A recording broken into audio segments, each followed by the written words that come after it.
الحمد لله نحمده ونصلي على رسوله الكريم اما بعد فاعوذ بالله من الشيطان الرجيم بسم الله الرحمن الرحيم كل نفس ذائقة الموت صدق الله العظيم۔ انتہائی عقیدت اور احترام کے ساتھ بارگاہ رسالت مآب صلی اللہ تعالی علیہ وسلم میں درود پاک کا نذرانہ پیش کریں اور پڑھیں بابا کے بلند اللہم صل علی سیدنا شفیعنا محمد علیہ وسلم صلو علیہ الصلاۃ والسلام علیک یا رسول اللہ صلی اللہ تعالی علیہ وسلم۔ آج جس موضوع پر ہمیں بات کرنی ہے وہ ہے ایصال ثواب۔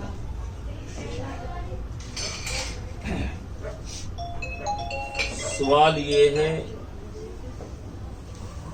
کیا زندوں کا ثواب مردوں کو پہنچتا ہے یا نہیں؟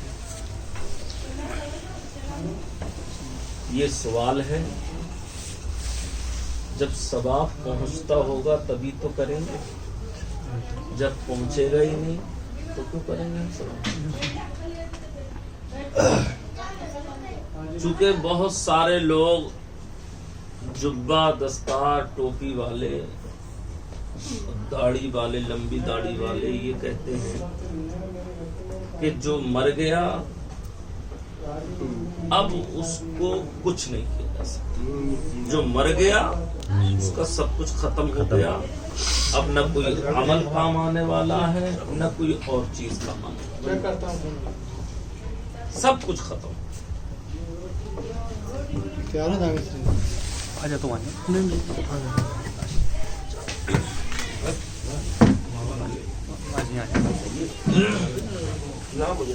چلے گئے تھے نا ادھر، وہ تو بات رہ گئی، پھر سے کہہ رہا کہ سوال یہ ہے کہ مردوں کو زندہ لوگ جو ثواب پہنچاتے ہیں، ایصال ثواب کرتے ہیں، وہ ان کو پہنچتا ہے یا نہیں، یہ سوال ہے۔ بھئی اگر کوئی کہے انہیں پہنچتا ہی نہیں تو ہم بلا وجہ محنت کریں، اور جب ہمیں یہ بات پتہ چل جائے نبی کی حدیث سے قرآن سے کہ ثواب پہنچتا ہے تو پھر فائدہ ہی فائدہ ہے، ٹھیک ہے۔ چونکہ کچھ لوگ یہ کہتے ہیں کہ جو انتقال کر گیا اس کے عمل ختم ہو گئے، جو اس نے کیا تھا وہ لے کے گیا، اب ہم کچھ نہیں کر سکتے۔ تو اس تعلق سے تھوڑا سا کچھ بیان اور کچھ کام کی بات۔ اللہ کے نبی صلی اللہ تعالی علیہ وسلم نے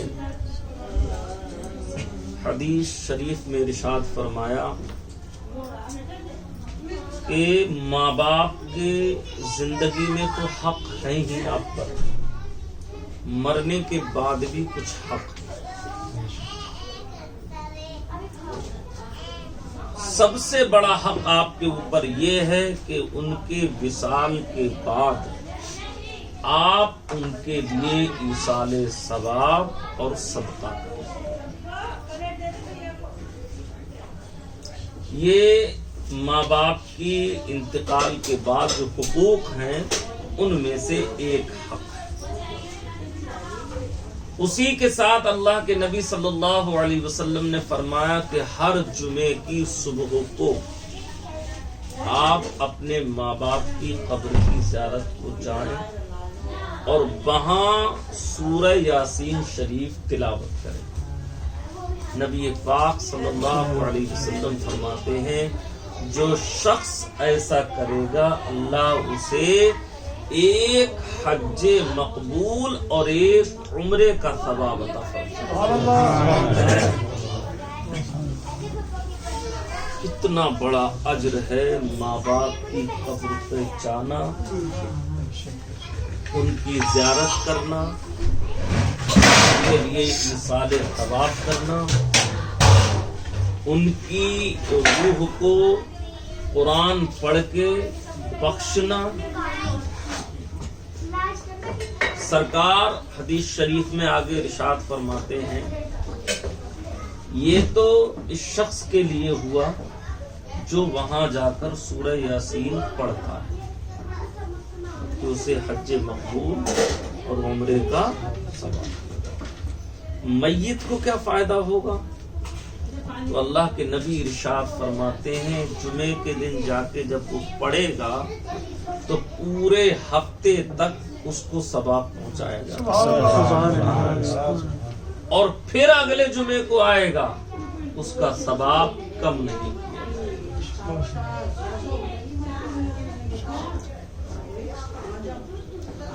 قرآن کریم میں ہے رب اغفر لی ولوالدی وللمؤمنین یوم یقوم الحساب. حضرت ابراہیم خلیل اللہ علیہ السلام نے دعا کی تھی پروردگار میرے والد کی مغفرت فرما اور ان کے بعد آنے والے لوگوں کی مغفرت. تو قرآن کی اس آیت سے ثابت ہے کہ مردوں کے لیے دعا کرنی چاہیے اور اس دعا کا مردوں کو فائدہ بھی پہنچتا ہے. اگر فائدہ نہیں پہنچتا تو وہ دعا نہیں کرتے. اب حدیث شریف سنو. اللہ کے نبی صلی اللہ تعالی علیہ وسلم نے ارشاد فرمایا. حدیث کیا ہے؟ یہ حدیث حضرت عائشہ صدیقہ رضی اللہ تعالی عنہا سے مروی ہے اور یہ حدیث مسلم شریف کے اندر ہے. باب استحباب الاضحیہ اس کے اندر یہ حدیث موجود ہے. حضرت عائشہ رضی اللہ تعالی عنہا فرماتی ہے کہ نبی کریم صلی اللہ علیہ وسلم نے ایک سینگوں والا میڈھا لانے کا حکم دیا جس کے ہاتھ پیر اور آنکھیں سیاہ ہوں یعنی کالی ہوں. حضرت عائشہ صدیقہ رضی اللہ تعالی عنہا قربانی کے لیے ایسا میڈھا لایا گیا. آپ فرماتی ہیں کہ سرکار نے کہا یا عائشہ چھری لاؤ. پھر فرمایا اسے پتھر پر تیز کرو. میں نے اسے تیز کیا. پھر آپ نے چھری لی, میڈے کو پکڑا, اسے لٹایا اور ذبح فرمانے لگے. پھر اللہ کی بارگاہ میں عرض گزار ہوئے کہ اللہ کے نام سے اے اللہ اس کا ثواب نبی پاک صلی اللہ علیہ وسلم کے لیے, یعنی سرکار نے خود اپنا نام لیا. پھر کہا آل محمد کے لیے اس کا ثواب, حضور کی جو اولاد ہے جو نسل ہے اس کے لیے سرکار نے کہا کہ اس کا ثواب ان کو بھی ہو. اور پھر آپ نے فرمایا کہ امت محمد کی طرف سے بھی اللہ اس کو قبول فرمائے. تو اس حدیث سے ہمیں پتہ چلا کہ اللہ کے نبی صلی اللہ تعالی علیہ وسلم ایصال ثواب آپ نے خود بھی کیا اپنے لیے اور امت کی طرف سے بھی کیا. اس سے ایک بات یہ پتہ چلتی ہے کہ اگر کوئی شخص اپنی زندگی میں اپنا تیجا پڑھنا چاہے, 40واں کرنا چاہے یا برسی کرنا چاہے تو اس میں کوئی حرج نہیں, چونکہ آقا کریم اپنے لیے جبکہ حیات تھے سرکار ایسا کر رہے اور جو انتقال کر چکے ہیں ان کے طرف سے بھی یہ ایصال ثواب. اب آگے کی حدیث سنو جو ابو داؤد شریف کے اندر ہے. حضرت ابن عباس نبی کریم صلی اللہ علیہ وسلم کے چچا عباس, ان کے بیٹے حضرت عبداللہ رضی اللہ تعالیٰ عنہما فرماتے ہیں کہ ایک شخص نے نبی کی بارگاہ میں حاضر خدمت ہو کر عرض کی یا رسول اللہ میری والدہ فوت ہو گئی ہیں, ان کا انتقال ہو گیا. میری والدہ انتقال کر چکی ہیں, فوت ہو چکی ہیں, اگر میں ان کی طرف سے کچھ خیرات کروں تو انہیں فائدہ پہنچے گا. یہ کون کہہ رہے ہیں؟ صحابی. اور کس سے کہہ رہے ہیں؟ سرکار سے, آقا کریم علیہ الصلوۃ والتسلیم سے. اور یہ حدیث کس میں ہے؟ ابو داؤد شریف کے اندر ہے. اور ابو داؤد شریف حدیث کی وہ کتاب ہے جو 6 بڑی کتابوں میں شمار ہوتی ہے، جس میں بخاری شریف، مسلم شریف، ترمذی شریف، ابو داؤد شریف، نسائی شریف اور ابن ماجہ شریف۔ یہ حدیث کی 6 بڑی کتب ہیں جنہیں صحاح ستہ کہا جاتا ہے۔ یہ اس کے اندر حدیث موجود ہے کہ انہیں فائدہ پہنچے گا، تو میرے آقائی کریم علیہ السلام نے فرمایا ہاں ان کو فائدہ پہنچے گا۔ تو اس شخص نے عرض کی یا رسول اللہ میرا ایک باغ ہے اور وہ باغ میں اپنی والدہ کے لیے خیرات کرتا ہوں، سبحان اللہ، اور اسے قبول فرما لیں۔ میرے آقائی کریم علیہ السلام نے اس باغ کو قبول فرمایا اور ارشاد فرمایا اے میرے صحابی دیکھ تیری والدہ جنت کے باغ میں ٹہل رہی ہے۔ کہاں ہے وہ لوگ جو یہ کہتے ہیں کہ مردوں کو کوئی فائدہ نہیں پہنچتا؟ کہاں ہے وہ لوگ جو اس کا انکار کرتے ہیں کہ انہیں ثواب نہیں پہنچتا؟ کس نے کہہ دیا ثواب نہیں پہنچتا؟ ثواب بھی پہنچتا ہے، اور آپ جو چیز ان کے لیے بھیجتے ہیں وہ بھی پہنچتی ہے۔ آگے حدیث آ رہی ہے، وہ بھی میں آج آپ کو سناؤں گا۔ حضرت سیدنا ابو ہریرہ رضی اللہ تعالی عنہ سے یہ حدیث پاک مروی ہے۔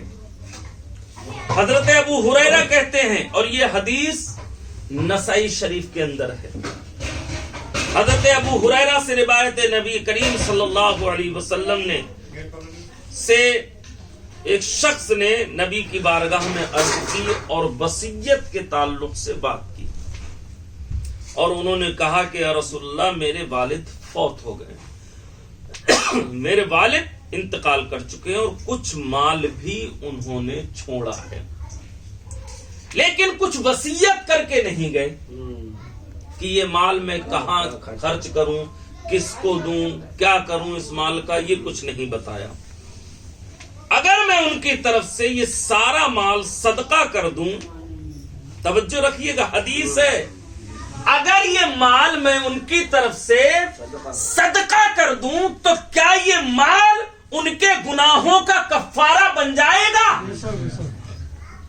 یہ صحابی نبی سے پوچھ رہے ہیں، تو میرے آقا ارشاد فرماتے ہیں ہاں اس کی طرف سے گناہوں کا کفارہ بن جائے گا، اور اللہ اس کے صدقے میں اس کے گناہ کی بخشش فرمائے گا۔ کیا پتا چلا کہ اگر ہم ان کے لیے صدقہ کریں، اگر ہم ان کے لیے صالح ثواب کریں تو میت کو پہنچتا بھی ہے اور اس کے گناہ کا کفارہ بھی بن جاتا ہے، اس کے گناہ بھی ختم ہوتے ہیں اور اس کے ذریعے سے اس کی بخشش بھی ہو جاتی ہے۔ اچھا، صدقے اور ایصال ثواب کے لیے کوئی ضروری نہیں ہے، میں نارمل باتیں بتاؤں آپ کو، حدیثیں آگے آ رہی ہیں اس تعلق سے بھی، لیکن بات ذہن نشی ہو جائے اس لیے بتاؤں۔ آپ کے پاس دولت نہیں ہے، آپ دعوت نہیں کر سکتے، غریبوں کو کھانا نہیں کھلا سکتے، غریبوں کو کپڑا نہیں دے سکتے، کوئی تعاون نہیں کر سکتے، آپ کو اللہ نے اتنا نہیں نوازا، کوئی بات نہیں، 3 مرتبہ قل اللہ شریف پڑھو اور پورے قرآن کا ثواب پہنچا دو۔ اگر قل اللہ بھی صحیح سے یاد نہیں ہے، الحمد شریف یاد ہے، وہ پڑھو، قرآن تو ہے نا اللہ کا، اس قرآن کے پڑھنے پر جو ثواب آپ کو مل رہا ہے وہ ثواب آپ اپنے ماں باپ کو، رشتہ داروں کو، جس کو چاہے بھیج سکتے ہیں، اور حدیث سنیں آپ جتنوں کو بھیجیں گے سب کو برابر ملے گا، کم نہیں کیا جائے گا۔ یہ نہیں کتاب جو ہے قاری ارکان آ گئے اور قاری ارمان آ گئے تو اب کے بوٹی 2 زیادہ ادھر ہو گئی اور 1 کم رہ گئی ادھر، 2 ادھر ملیں گی تو 2 ادھر ملیں گی، اگر یہ آ گئے تو 2 انہیں بھی ملیں گی، کم نہیں کی جائے گی، اس لیے کہ جو برکت تقسیم کرنے والی ذات ہے، جو فضل تقسیم کر رہی ہے، وہ محتاج تھوڑی ہے ہماری طرح، وہ تو کریم ہے، کرم کرنے والی ذات ہے۔ نعرہ تکبیر، نعرہ رسالت یا رسول اللہ مسلک اعلی حضرت زندہ باد نعرہ تکبیر اللہ اکبر نعرہ رسالت اور سنو حدیث پاک یہ حدیث پاک طبرانی شریف کے اندر ہے طبرانی فی الاوسط حدیث کی نہایت ہی معتبر کتاب ہے طبرانی شریف اس کے اندر ہے اور اس حدیث پاک کے راوی حضرت عمر رضی اللہ تعالیٰ عنہ کے بیٹے ہیں حضرت عمر کے بیٹے جن کا نام حضرت عبداللہ حضرت عبداللہ رضی اللہ تعالیٰ عنہما سے مروی ہے کہ نبی کریم صلی اللہ علیہ وسلم نے ارشاد فرمایا دیکھو میرے آقا کیسے کیسے طریقے بتا رہے ہیں کہ ثواب پہنچانے کے اگر تمہارے ماں باپ نیک نہیں تھے تمہارے ماں باپ تمہارے ماں باپ بد کردار تھے نماز نہیں پڑھتے تھے ہوتا ہے تو اس کا مطلب یہ ہے کہ مطلب ان کے لیے ہم ثواب نہیں پہنچائیں ان کی کوئی مطلب ایصال ثواب نہ کریں ان کے لیے قرآن پڑھ کے نہ بخشیں دیکھو میرے آقا کا فرمان دیکھو سرکار کیا فرما رہے ہیں سرکار نے ارشاد فرمایا حضرت عبداللہ بن عمر رضی اللہ تعالیٰ عنہما سے مروی ہے سرکار نے ارشاد فرمایا جب تم میں سے کوئی شخص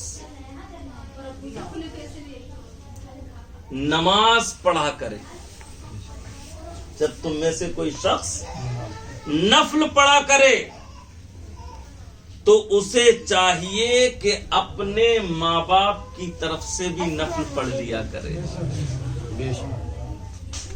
جب تم میں سے کوئی شخص نفل پڑھنا چاہے تو جہاں اپنے لیے نفل پڑھے وہیں اپنے ماں باپ کے لیے بھی نفل پڑھ لیا کرے اللہ کے پیارے نبی صلی اللہ علیہ وسلم فرماتے ہیں کیونکہ ان نفلوں کا ثواب تیرے ماں باپ کو دیا جائے گا اور ان کے درجات میں بلندی کر دی جائے گی اس حدیث سے یہ بھی پتہ چلا ہمیں کہ اس کا ایک طریقہ یہ بھی ہے ہمارے بزرگوں نے لکھا ہے کہ اگر آپ زیادہ نہیں پڑھ سکتے ہو تو جب آپ نماز پڑھتے ہو اللہ کی بارگاہ میں بس اتنا کہہ دیا کرو کہ اللہ جو ثواب تو ہمیں عطا فرما رہا ہے ہمارے ساتھ ساتھ اس ثواب کو ہمارے ماں باپ کو بھی عطا فرما کتنا بہترین طریقہ ہے ثواب پہنچانے کا کتنا بہترین ذریعہ ہے میت کی روح کو ثواب بخشنے کا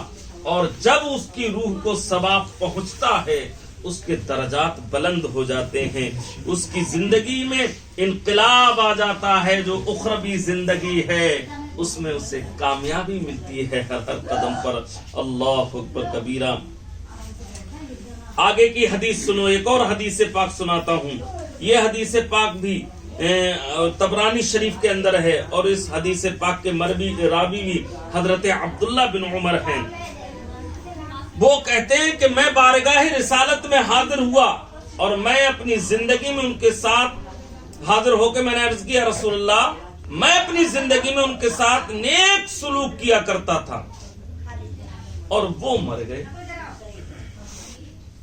مراد رشتے دار ماں باپ خاص لوگ تو ان کے ساتھ نیک سلوک کا کیا طریقہ ہے سرکار نے کہا اس کی بارگاہ میں صحابی نے عرض کیا کہ میں ان کے ساتھ جب وہ زندگی میں تھے تو میں ان کے ساتھ نیک کام کیا کرتا تھا نیک سلوک کیا کرتا تھا اب ان کا انتقال ہو گیا ہے تو میں اب ان کے ساتھ کون سا ایسا کام کروں جس سے کہ انہیں نیکی ملے ثواب ملے اور وہ طریقہ میں اختیار کر لوں تو میرے آقا کریم علیہ السلام نے ارشاد فرمایا میرے صحابی جب تو اپنی نماز پڑھا کرے تو اپنی نماز کے ساتھ ان کی نماز بھی پڑھ لیا کر اور جب تو روزے رکھا کرے تو اپنے روزوں کے ساتھ ان کے روزے بھی رکھا کر اب سوال یہ ہے اپنی نماز کے ساتھ ان کی نماز کیسی اپنے روزوں کے ساتھ ان کے روزے کیسے جب نماز ختم ہو گئی تو پھر ثواب کیسے تو اللہ کے نبی صلی اللہ علیہ وسلم نے ہمیں یہ درس دے دیا کہ اے لوگوں چاہے نماز کا ثواب ہو چاہے روزوں کا ثواب ہو چاہے قرآن کی تلاوت کا ثواب ہو صدقے کا ثواب ہو خیرات کا ثواب ہو غریبوں کی مدد کا ثواب ہو کوئی بھی ثواب ہو آپ اگر اپنی طرف سے ماں باپ کے لیے کر رہے ہیں یا اپنے رشتہ داروں کے لیے کر رہے ہیں تو اللہ ان کو وہ ثواب پہنچا دیا کرتا ہے اور ان کی بخشش اور مغفرت ہو جایا کرتی ہے.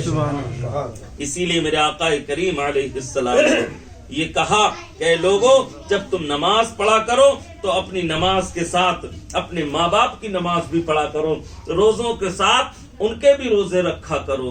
اللہ اکبر کبیرہ. ایک اور حدیث پاک حضرت سیدنا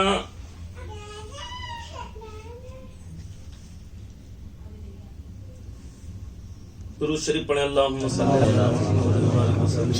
صلوا علیہ صلاۃ و سلام علیک یا رسول اللہ صلی اللہ تعالی علیہ وسلم. صلاۃ و سلام علیک یا رسول اللہ صلی اللہ تعالی علیہ وسلم. ایک اور حدیث پاک, اور یہ حدیث پاک جو ہے حضرت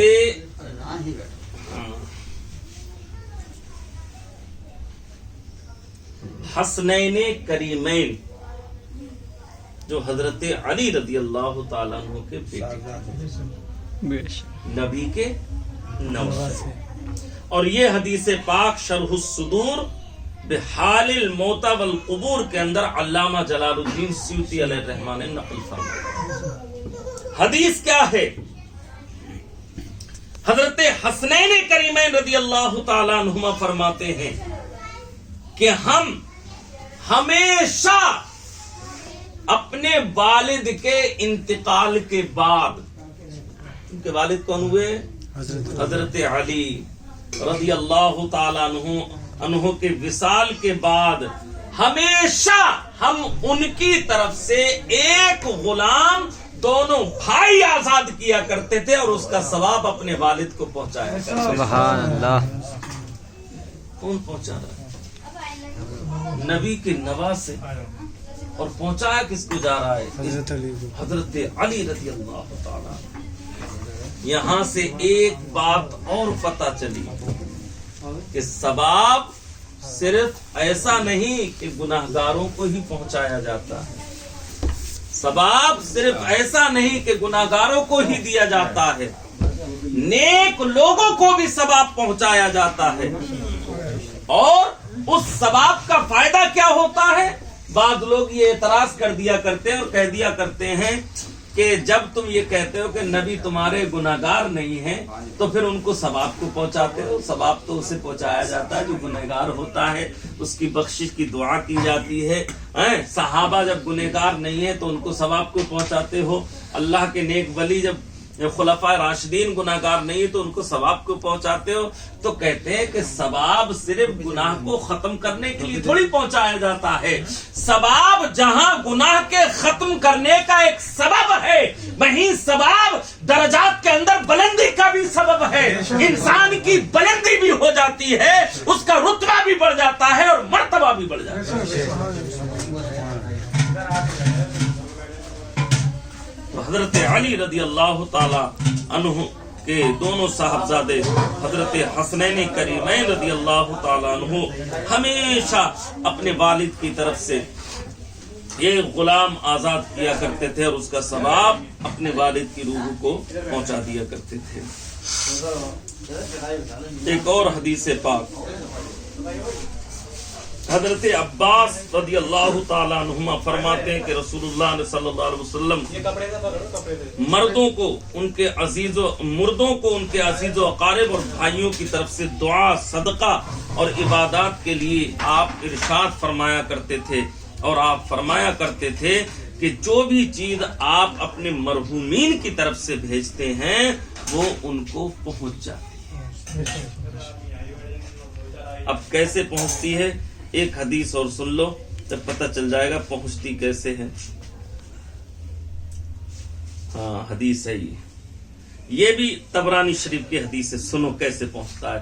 اور اس حدیث کے راوی حضرت سیدنا انس رضی اللہ تعالیٰ عنہ. کون ہے؟ حضرت انس. یہ حضرت انس وہ ہیں جو اللہ کے نبی صلی اللہ علیہ وسلم کے ساتھ 10 سال ایسے رہے کہ سرکار کی جوتی بھی اٹھاتے تھے نالین پاک، سرکار کی چادر بھی اٹھاتے تھے، وضو کا پانی بھی دیتے تھے، استنجے کے لیے بھی پانی دیتے تھے، سفر پہ جاتے تھے تو سامان بھی لاتے تھے، کہیں سے آتے تھے، ہمیشہ 10 سال تک حضرت انس رضی اللہ تعالیٰ عنہ ہمیشہ سرکار کے ساتھ رہے۔ یہ حضرت انس رضی اللہ تعالیٰ عنہ، اللہ اکبر کبیرہ، میں نے ان کے تعلق سے پڑھا کہ ایک مرتبہ یہ ایک راستے سے گزر رہے اور بھی بہت سارے صحابہ ساتھ میں تھے، حضرت انس رضی اللہ تعالیٰ عنہ گزرے، دور کا سفر تھا، راستے میں ایک بیری کا درخت پڑتا ہے، بیری کا درخت پڑا، حضرت انس رضی اللہ تعالیٰ عنہ نے وہ درخت دیکھا، آپ اس کے قریب گئے اور جا کے اپنے امام شریف کو اس میں الجھا دیا جان بوجھ کر، کیونکہ اس میں کانٹے ہوتے ہیں، کانٹوں میں اس کو الجھا دیا جان بوجھ کر۔ جو آپ کے ساتھی تھے، جو آپ کے ہم سفر تھے، جو بہت سارے اور صحابہ تھے، انہوں نے کہا انس کیا پاگل پن ہے یہ، اس سے تو بچ کے نکلنا چاہیے نا۔ آپ نے اپنی پگڑی کو، امامے کو اس میں کیوں الجھا دیا؟ تو انس کہتے ہیں یہ مت پوچھو، محبت کی بات، یہ محبت کی بات ہے، یہ تم نہیں سمجھو گے۔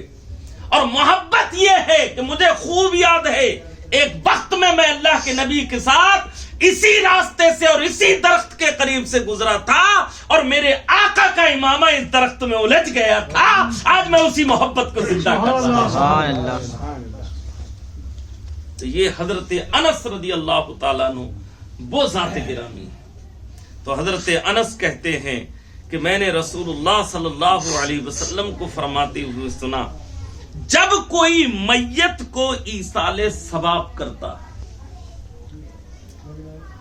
بہت غور سے سن لینا، کوئی بھی آپ سے کچھ پوچھ سکتا ہے، سوال کر سکتا ہے، میت کو ایصال ثواب کرتا، ایصال ثواب کا مطلب، ایصال معنی پہنچانا، ثواب کا مطلب ثواب پہنچانا۔ اب وہ ثواب کسی بھی طریقے سے پہنچا سکتے ہیں آپ، مثلا آپ نے مسجد میں پنکھا لگوا دیا، ثواب ملے گا نہیں ملے گا؟ آپ کی ماں نے، والد نے حج نہیں کرا تھا، آپ کو اتنا ٹائم نہیں ہے، آپ نے کسی کو کہا کہ آپ میرے ماں باپ کی طرف سے حج بدل کر لیں، کراتے ہیں لوگ، جو دولت مند لوگ ہیں، وہ کوئی عمرہ کرا رہا ہے، کوئی حج کرا رہا ہے، کہہ رہا ہے ہمارے ماں باپ کی طرف سے آپ کرے آئیے۔ اگر ایسا نہیں ہوتا، ثواب نہیں پہنچتا، تو حج کیوں کرایا جاتا؟ اور یہ اللہ کے نبی کے زمانے میں صحابی نے کیا تھا۔ تو ثواب پہنچانے کے تو لاکھوں کروڑوں طریقے ہیں، یہ میں اگزامپل دے رہا ہوں آپ، کوئی بھی نیک کام۔ حد تو یہ ہے کہ راستے سے آپ نے پتھر ہٹا دیا تو اس میں بھی آپ کو ثواب ملے گا۔ حد تو یہ ہے، نبی فرماتے ہیں تبسم وجہ اخی کا صدقہ، اگر آپ نے کوئی ایسی بات کہی اپنے کسی دوسرے مومن بھائی کے پاس جو غمزدہ بیٹھا تھا کہ آپ کی بات سن کے اس کے ہونٹوں پر مسکراہٹ آ گئی، اللہ کے نبی کہتے ہیں یہ بھی صدقہ ہے۔ یہ تو میں اگزامپل بتا رہا ہوں، کوئی بھی نیک کام اس کا ثواب پہنچا سکتے ہیں۔ تو سرکار فرماتے ہیں، حضرت انس سے روایت ہے کہ میں نے رسول اللہ صلی اللہ علیہ وسلم سے سنا، جب میت کو ایصال ثواب کرتا ہے کوئی شخص تو حضرت جبریل امین علیہ السلام ایک نورانی طباق میں رکھ کر قبر کے کنارے آ کر کھڑے ہو جاتے ہیں۔ کون؟ کوئی عام فرشتہ نہیں، فرشتوں کا سردار ہے جبریل امین علیہ السلام۔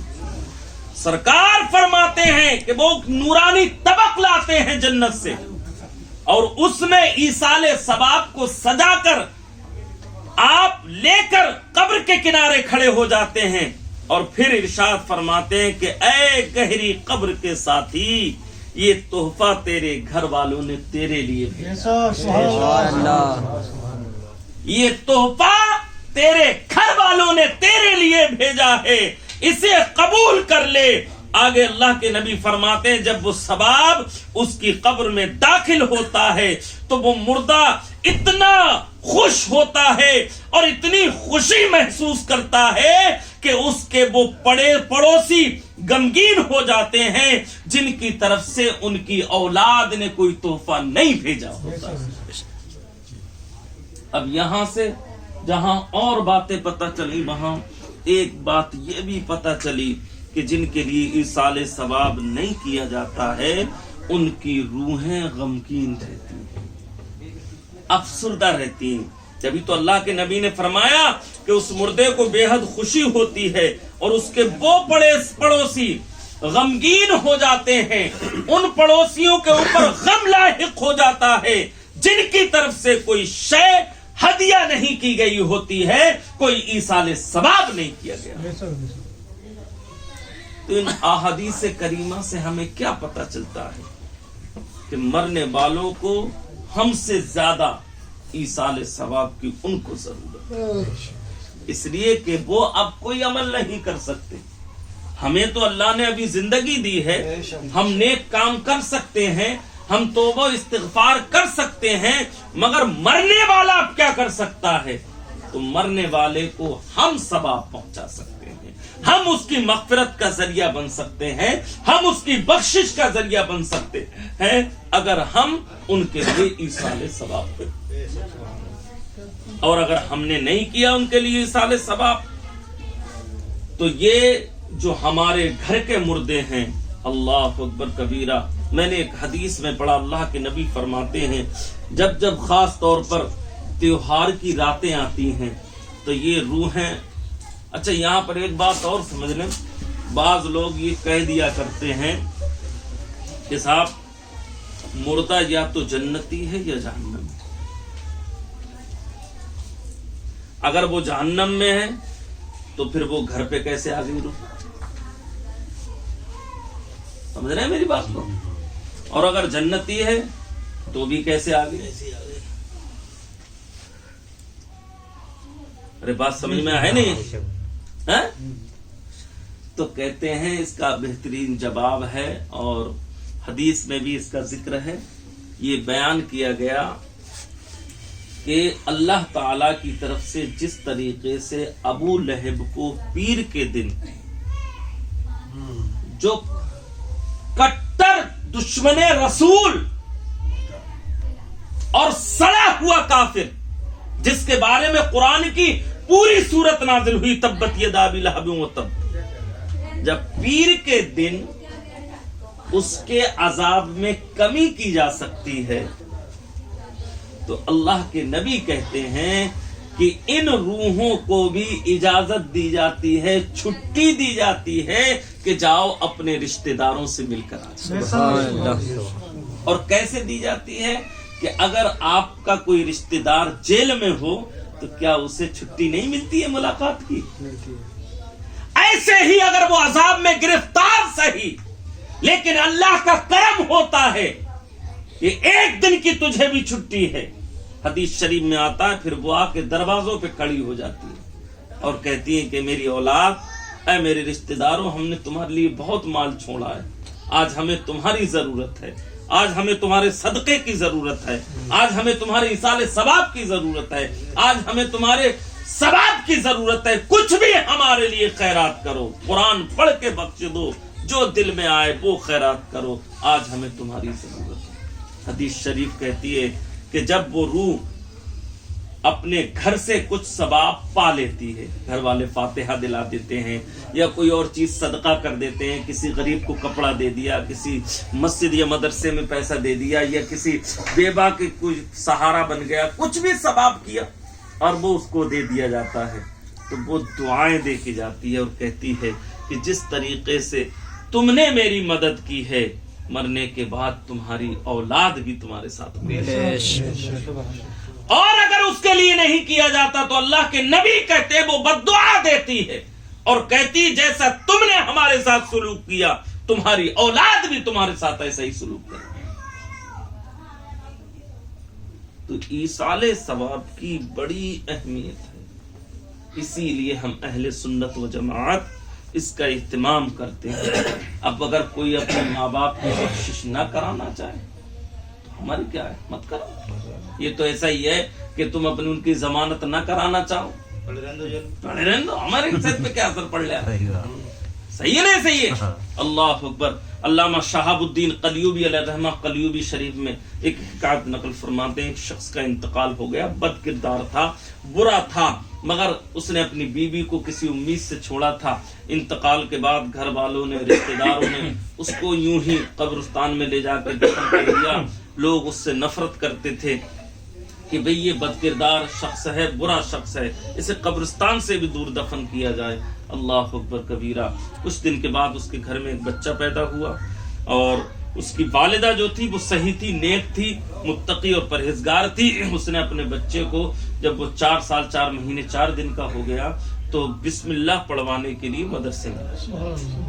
علامہ شہاب الدین قلیوبی لکھتے ہیں جب وہ اپنے بچے کو لے کر آئی بسم اللہ پڑھوانے کے لیے اور استاد کی بارگاہ میں عرض کی کہ آج میرا بچہ 4 سال 4 مہینے 4 دن کا ہو گیا ہے، میری خواہش ہے کہ سب سے پہلے اگر اس کی زبان سے کوئی کلمہ نکلے تو وہ اللہ کا نام ہونا چاہیے.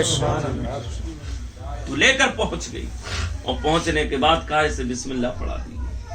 جیسے ہی اس نے بسم اللہ پڑھی اپنی تتلاتی ہوئی چھوٹی سی زبان سے بسم اللہ الرحمن الرحیم، اللہ تعالیٰ فوراً فرشتوں کو حکم دیتا ہے جو اس کے ماں باپ کو عذاب دے رہے تھے، باپ کو عذاب دے رہے تھے. اللہ فرماتا ہے اس کے باپ کے اوپر سے عذاب اٹھا لو فوراً، اب اس کو مت ستاؤ، اس کے نیچے جنت کا بچھونا بچھا دو، جنت کی کھڑکی اس کے قبر میں کھود دو.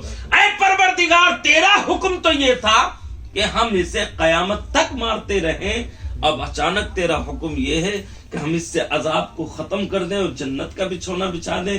ایسا کون سا اس نے عمل کر لیا؟ تو رب فرماتا اپنے فرشتوں سے کہ میرے فرشتوں یہ بات سچ ہے کہ میرا حکم تھا، مگر میری رحمت میرے غضب پر غالب آ جاتی ہے، میری رحمت میرے جبر پر، میرے غصے پر غالب آ جاتی ہے. اس کا چھوٹا بچہ مجھے اپنی زبان سے کہہ رہا ہے کہ میرا رب رحمان بھی ہے، رحیم بھی ہے. جب رب رحیم ہے تو میں اس کے باپ کو کیوں نہیں بخشوں گا؟ رحیم ہونے کا فائدہ کیا ہے؟ جب میں رحیم ہوں تو میں اس کے باپ کو ضرور بخشوں گا. اللہ اکبر کبیرہ. یہاں سے ہمیں پتہ چلتا ہے کہ جب ایک بسم اللہ کی طاقت یہ ہے، ایک بسم اللہ کی فضیلت یہ ہے، ایک بسم اللہ پڑھنے میں یہ فائدہ ہے کہ اس کے باپ کی اللہ نے بخشش کر دی. تو جس کے لیے پورا قرآن پڑھا جائے، جس کے لیے سورہ اخلاص تلاوت کی جائے، الحمد شریف پڑھی جائے، الف لام میم کا رکوع پڑھا جائے اور 5 آیتیں پڑھ کے اس کو بخشا جائے تو اس کی بخشش کیوں نہیں ہوگی؟ ہمیں اللہ کی ذات سے ہمیشہ یہ توقع اور امید رکھنی چاہیے کہ پروردگار ہمارے ذریعے سے ہمارے ماں باپ اور رشتہ داروں کی بخشش فرما دے گا اور انہیں اس کا ثواب پہنچا دے گا. ایک اور حدیث پاک اللہ کے پیارے نبی صلی اللہ علیہ وسلم ارشاد فرماتے ہیں کہ جب بھی قبرستان کے قریب سے گزرا کرو، تمہارا رشتہ دار ہو نہ ہو، تم جانتے ہو نہ جانتے ہو، بس اتنا معلوم ہو کہ یہ مسلمانوں کا قبرستان. سرکار فرماتے ہیں جب بھی گزرو تو کچھ مت کرو، صرف 3 مرتبہ قل هو اللہ شریف پڑھ کے اس کو بخش دیا کرو اور یہ کہہ دیا کرو اللہ اس قبرستان کے تمام مومنین مومنات کی روح کو اس کا ثواب عطا فرما. میرے آقا ارشاد فرماتے ہیں جتنے اس قبرستان میں مردے ہیں اللہ تعالیٰ ہر ایک کو ایک قرآن پاک کا ثواب عطا فرمائے گا اور ان سب کے برابر اس شخص کو مرنے کے بعد اس کی قبر میں ثواب دیا جائے.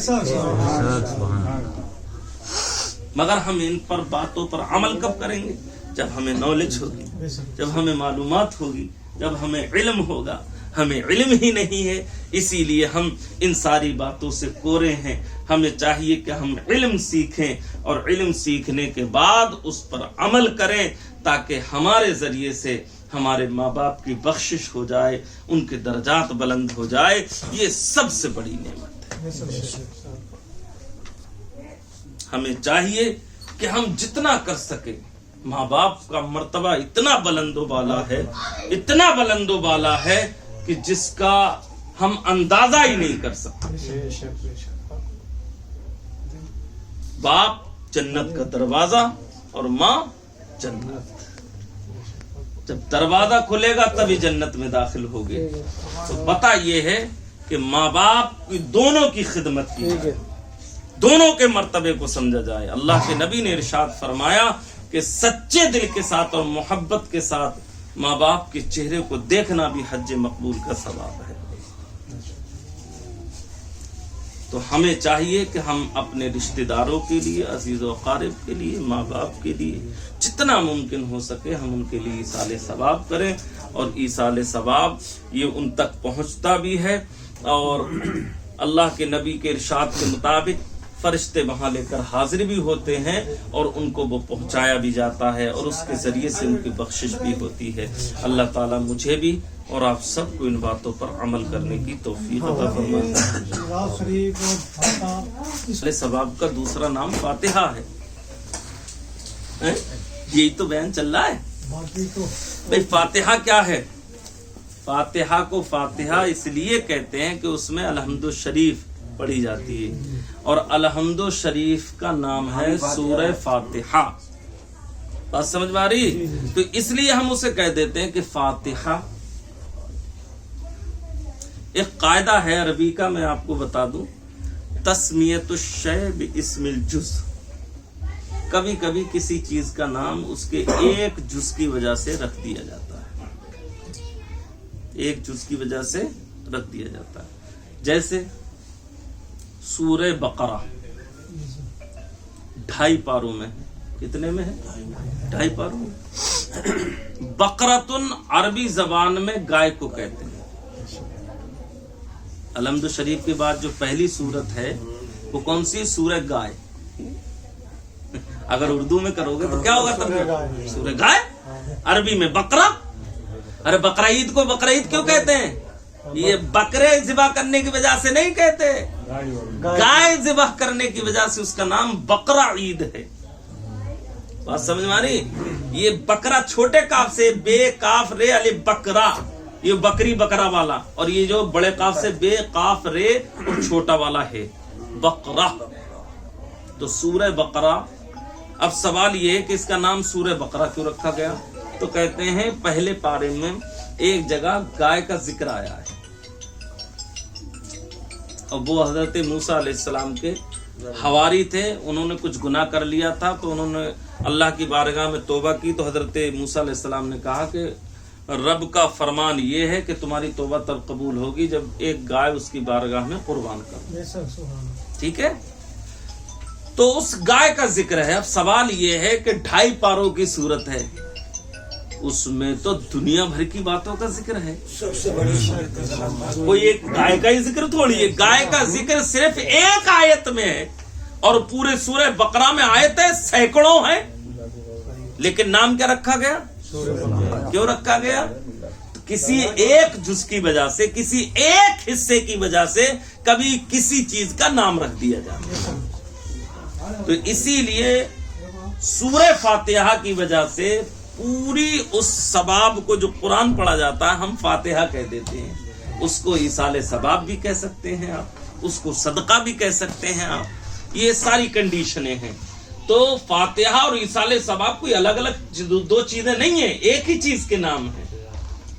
انڈیا، ہندوستان اور بھارت ایک ہی چیز کا نام ہے، اور عربی میں ہند کہتے ہیں، تو ایک ہی چیز کے 4 نام ہیں۔ اسی طریقے سے ایصال ثواب کے مختلف نام ہیں، کبھی حج کی صورت میں، کبھی پیسہ خرچ کر کے راہ خدا کی صورت میں، کبھی مسجد میں کام کرانے کی صورت میں، کبھی مدرسے میں خرچ کرنے کی صورت میں، کبھی راستہ چلتے کسی غریب کی مدد کرنے کی صورت میں، کبھی راستے سے پتھر ہٹانے کی صورت میں، کبھی کسی کا تعاون کرنے کی صورت میں۔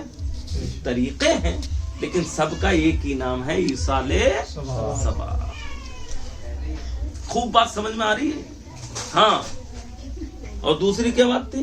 کھانا سامنے رکھ کے فاتح پڑھتے ہیں، نیچے رکھ کے کھایا کرو۔